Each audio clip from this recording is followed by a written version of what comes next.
Good evening, everyone. My name is Jose Gutierrez, and today I'm going to be talking to you guys about depression, which is a very serious topic that I think everyone should be educated on.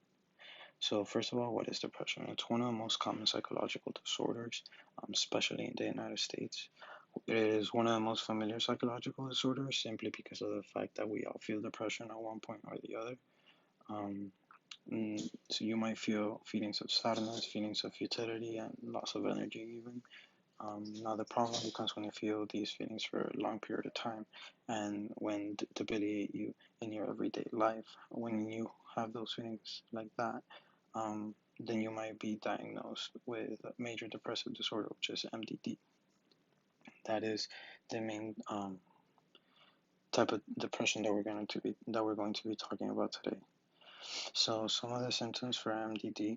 So you have to have 5 out of the 9 of the following, and you have to have one of the first two.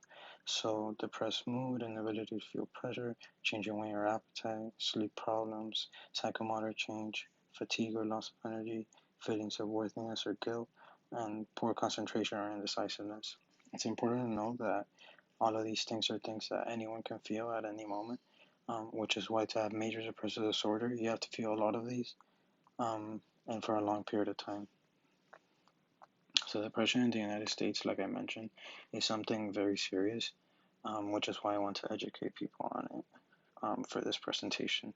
As you can see on the graph on the left, 7.1% of Americans had a major depressive disorder in 2017. Um, there's millions of people feeling that. So it's a very serious thing for in the United States. Depression is also one of the top 3 workplace issues in the United States. It's also a leading cause of disability in people ages from 15 to 44, and also as many as 44% of Americans are depressed at any given point in time. So bipolar disorder is another type of depression that I wanted to touch on just because of the fact it's also very common. It's a mental illness that's also categorized by the presence of depressive episodes. So you do have depressive episodes in bipolar disorder. Sometimes you even experience manic episodes, and you also have impaired judgment simply because of the fact you go to the other extreme where you have very high highs.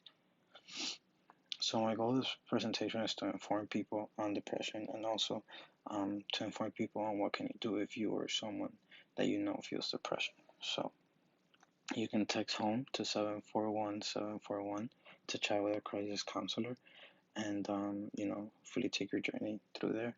And also, if you know someone, you have to be there for them. You have to invite them to hang out, handle their trust with care because they're delicate at the moment, and even get outside help. These are my references, and thank you very much.